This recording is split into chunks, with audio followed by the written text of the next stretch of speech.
कादम्बरी कथामुख के रस पिपासु बंधुओं, पिछले पाठ में हमने पढ़ा था कि राजा उस तोते की बात को सुन करके उसके उस प्रकार से स्पष्ट वाणी में बोलने को सुन करके और अपने मंत्री कुमार पालित से अपने आश्चर्य का बखान किया। राजा बड़ा आश्चर्यचकित हुआ और मंत्री से भी इस बात को उन्होंने कहा। तब मंत्री ने क्या कहा, उन्होंने कुछ मुस्कुरा करके कहा था कि महाराज, ये सुक और सारिकाएं जो खास प्रकार के विहंगम हैं, ये यथाश्रुत वाणी को, यथाश्रुताम वाचम वाणी को और उच्चारयंती इति अधिगतम एव देवेन।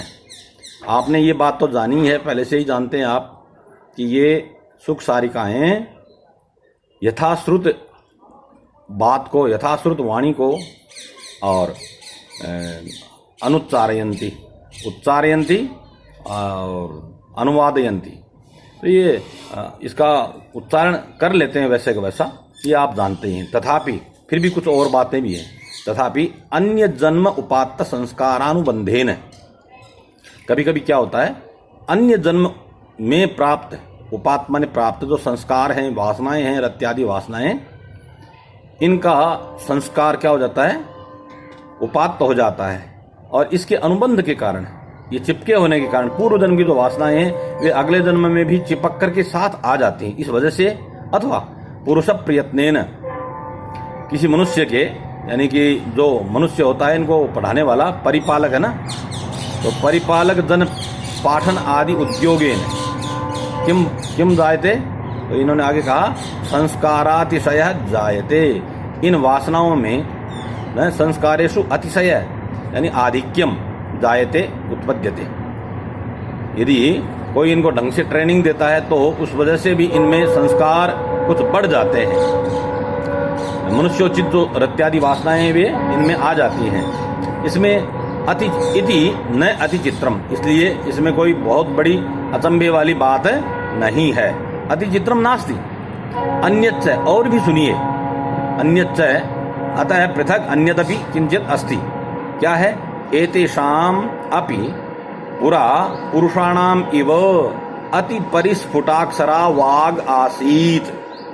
मंत्री जी कह रहे हैं शूद्रक से कि एक बात और है, तथा क्या कहते हैं कि एतेषाम अपि, एतेषाम सुख सारिकाणाम अपि पशु पक्षिणाम अपि, पुरा मानी पुराने समय में, प्राचीन काले, पुरुषाणाम इव यथा पुरुषाणाम भवति वाग, कैसी होती है पुरुषों की वाग, परिस्फुटाक्षरा, परिस्फुट अति स्पष्ट अक्षरा वाणी यथा पुरुषाणाम भवति तद्वत् एषाम अपि एतेषाम अपि पुरा अति स्फुटाक्षरा वाग आसीत्।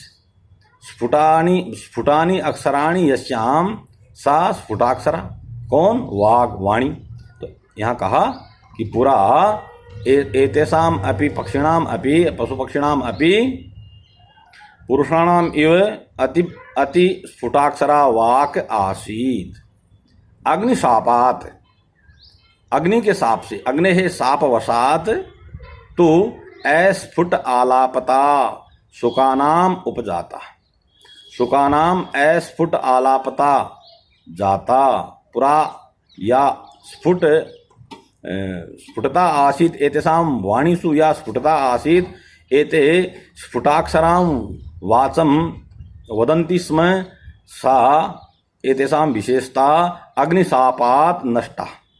अग्निशापात्, अग्निदेवस्य शापवशात् स्फुटालापता, स्फुटालापता, स्फुट आलाप है तस्य भाव स्फुटालापता, स्पष्ट आलाप, स्पष्ट बातचीत करने का तरीका, स्पष्ट रूप से बोलना जो है वह बोलना इनका क्या हो गया, किनका, सुकानाम, कीराणाम, और क्या बन गया, उपजाता मानी हो गया। कैसा, अस्फुट आलापता हो गई।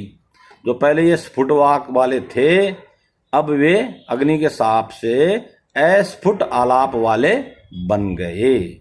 इसके साथ ही उन्होंने और भी बताया, करिणाम च गजानाम अपि च, और हाथियों की भी क्या थी, जिह्वा परिवृत्ति ही, हाथियों की भी गजानाम अपी करिणाम अपी जिह्वा परिवृत्ति, जिह्वाया, जो ये लपनी है ना हमारी, हाथियों की भी लपनी होती है। लप मानी बोलना, बोलना किससे होता है? जीभ से होता है, इसलिए जीभ को बोलते हैं लपनी। अरे जीभ ये अपनी लपनी को लप लप मत करे, बोलते हैं ना लपनी, लपनी मानी बोलने वाली, संस्कृत शब्द है ये लपनी। तो हाथियों की भी जिह्वाया का मतलब है रसनाया परिवृत्ति ही परिवर्तनाम संजातम, हाथियों की भी जीभ उल्टी हो गई। मुझे तो पता नहीं हाथी की जीभ कैसी होती है, मेंढक की जीभ जरूर पलटी भी होती है, उल्टी हुई होती है, दो लड़ी होती है, सामने से पलट करके अंदर की तरफ मुड़ करके दो लड़ी हो जाती है, दोहरा हो जाती है। ऐसे ही हाथियों की जीभ भी इसके कथन के अनुसार तो दोहरी होनी चाहिए, दोहरी होती होगी, वह हाथियों की जीभ भी पलट गई। इति एवं उच्चारयति एव, जो ही मंत्री जी ने इति मानी इतना, एवं मानी इस तरह से, उच्चारयति सप्तमी है ये, उच्चारिते सति कथिते सति, जो ही उन्होंने इतनी बात कही ठीक उसी समय, तस्मिन माने उसी समय, शिशिर किरणम अंबर तलस्य मध्यम आरूढ़म आवेदयन, नाड़िका छेद पटु पटह नादानुसारी मध्याह्न शंख ध्वनि रुदतिष्ठत। क्या हुआ? उसी समय शंख ध्वनि उद अतिष्ठत, शंख का शब्द, शंखस्य ध्वनि जलजस्य शब्द है, उदतिष्ठत अर्थात उत्थित अभवत, उसी समय शंख की आवाज उठी। वह शंख की आवाज कैसी थी सुनिए। शिशिर किरणम अंबर तलस्य मध्यम आरूढ़म आवेदयन, अंबर तल, अन्वय कर लीजिए इसका, अंबर तलस्य मध्यम आरूढ़म शिशिर किरणम आवेदयन, अंबर तलस्य आकाश स्थलस्य मध्यम मध्यदेशम बीच में, और उपगतम आरूढ़म उपगतम आए वे को, किसको? शिशिर किरणम, शिशिरा संधि किरण, यस्य स शिशिर किरण है, शिशिर माने होता है ठंडा, और शिशिर माने जो ठंडी नहीं है अर्थात गर्म, तो उष्ण किरण जो होता है वह सूर्य होता है। शिशिर किरणस्य और शिशिर किरणम आवेदयन, सूर्य को जो सूचित कर रहा है, कहाँ आए वे को?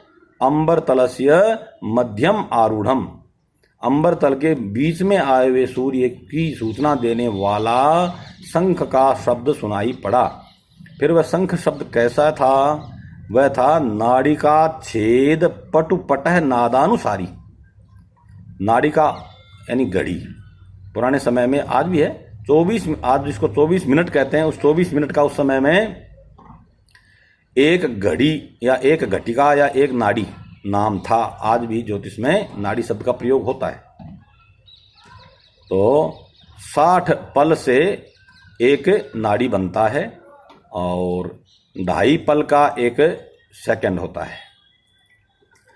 हो सकता है कहीं मैं गलत कह गया हूँ, आप इतना ध्यान रखिए। 24 मिनट जो होता है उसको एक नाड़ी कहते हैं।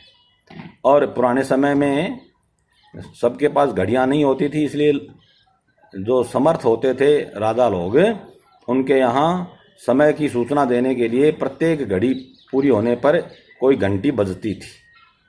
इसी तरह से यहाँ भी जो ही मंत्री जी ने इतनी बात कही तो नाड़िका छेद अर्थात घटिका समाप्त जो होती है, नाड़िकाया घटिकाया छेदे समाप्त, और प्रहतः मतलब ताड़िता है कौन?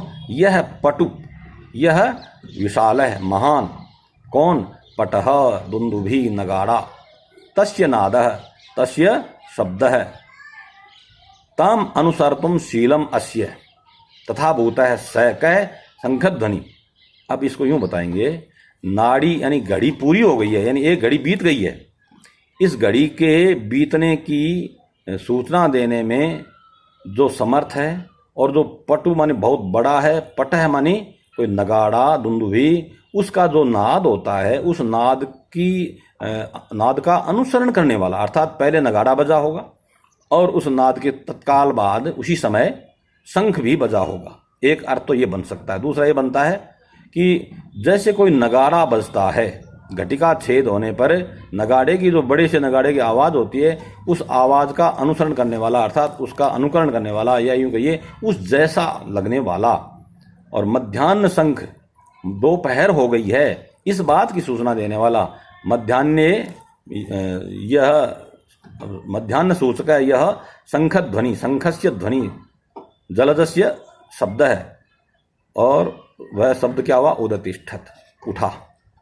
कहना ये चाहते हैं कि जो ही मंत्री जी ने इतना कहा तो नगारे की आवाज़ का अनुकरण करने वाला, नगारे की बहुत बड़े नगारे की आवाज़ जैसी आवाज़ वाला एक शंख बज उठा। और वह शंख क्या कर रहा था, कैसा शंख था, मध्याह्न शंख, दोपहर की सूचना देने वाला, दोपहर हो गए हैं इस बात की सूचना देने वाला था शंख वह। और क्या था वह शंख, वह शंख की आवाज़ क्या थी। शंख शब्द यहाँ पर ध्वनि शब्द पुल्लिंग है, इसलिए यहाँ इन्होंने ऐसा कुछ लिखा है। इन्होंने लिखा है कि ए शिशिर किरण, जो कि अंबर तल के मध्य में आ गया है, इस बात की सूचना देने वाला था वह शंख ध्वनि। इस बात का आवेदन करने वाला, सूचना देने वाला था वह शंख शब्द। और दूसरी विशेषता शंख शब्द की क्या कही है, इन्होंने कही है नाड़ी का छेद के समय बजने वाले बहुत बड़े नगाड़े की आवाज जैसी आवाज वाला। ये दो विशेषताएं शंख ध्वनि की हैं। बस ध्वनि हो गई। ध्वनि होने का मतलब जैसे छुट्टी की घंटी बजती है ना, तो बच्चे कुछ नहीं सुनते, गुरुजी कुछ भी बोलते रहो, वो तो चक्की में चक्की, चक्की में दाना, कल की छुट्टी, परसों आना, यूँ कर आकर के, जैसे शनिवार को हम भी करते थे बचपन में। तो बच्चे आज भी छोटी स्कूलों में, प्राइमरी विद्यालयों में करते होंगे, मुझे पता नहीं है, जरूर करते होंगे। तो छुट्टी होने पर घंटी बजने के बाद में कोई किसी की नहीं सुनता, और वैसे ही मंत्री जी ने आधा ही कहा, इसी समय वो घंटी बज गई। तो फिर क्या होता है, तम आकर्ण्य, तम शब्दम, तम शंख शब्दम आकर्ण्य श्रुत्वा चय, और उस शंख शब्द को सुन करके समासन्न स्नान समय है। अब ये समासन्न स्नान समय जो शब्द है या पद है, समूह, ये राजा का विशेषण है। समासन्न है स्नानस्य समय है, यस्य, समासन्न है, समापन्न है, आगत है, समीपस्थित है, अस्ति, स्नानस्य समय काल यस्य तथा भूत है स राजा। आगे देखिए राजा का दूसरा विशेषण, विसर्जित राजलोक है, विसर्जित है राज्ञाम लोक है, ये न स विसर्जित राजलोक है। राजलोक को, राज समुदाय को जिसने क्या किया है, विसर्जित कर दिया, यानी डिस्बर्स कर दिया, उसको कहा कि अब आप भी पधारिए, इस तरह से उनको जाने की अनुमति दे दी है।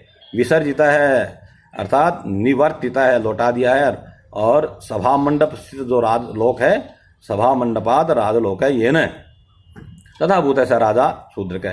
क्षितिपति ही, क्षिते है पति ही, पृथ्वी पति ही, स राजा शूद्र का। आस्थान मंडपाद उदतस्थौ, वह आस्थान मंडप से, अपने उस आस्थान निकेतन से, उदतस्थौ मानी उठ खड़ा हुआ, उत्थितवान, खड़ा हो गया।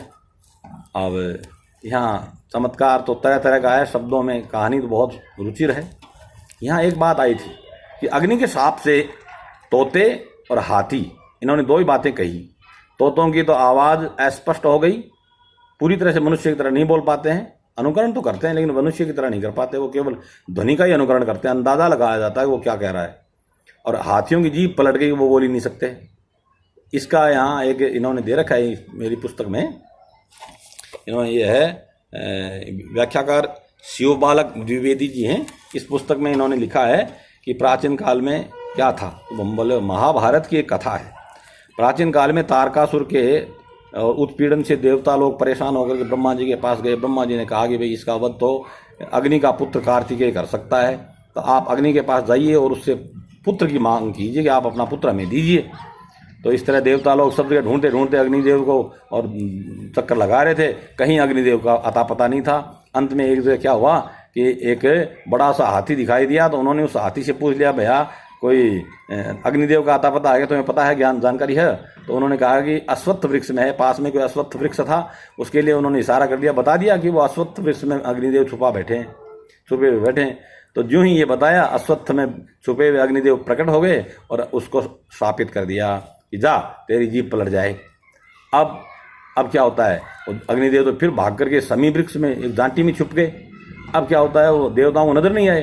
तो उस वक्त एक तोता सामने दिखाई पड़ा, तो तोते से पूछ लिया उन्होंने कि अग्निदेव को देखा है, कहीं पता है? तो उस तोते ने बता दिया कि अग्निदेव तो समी वृक्ष में छुपे बैठे हैं। ज्यों ही ये बात हुई, अग्निदेव पुनः प्रकट हुए और तोते को भी शाप दे डाला कि जा तेरी वाणी अस्पष्ट हो जाए। वो वाणी अस्पष्ट हो गई।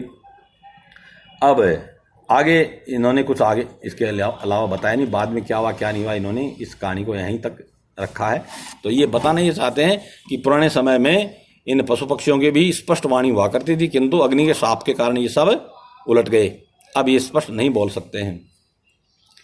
तो फिलहाल के लिए अगला जो पैराग्राफ है इस वीडियो में यदि उसको शामिल करेंगे, वीडियो काफ़ी लंबा हो जाएगा, इसलिए अगले वीडियो में उसको हम स्पष्ट करेंगे। तब तक के लिए आप इसको मनन कीजिए, आनंदित होइए और धन्यवाद स्वीकार कीजिए।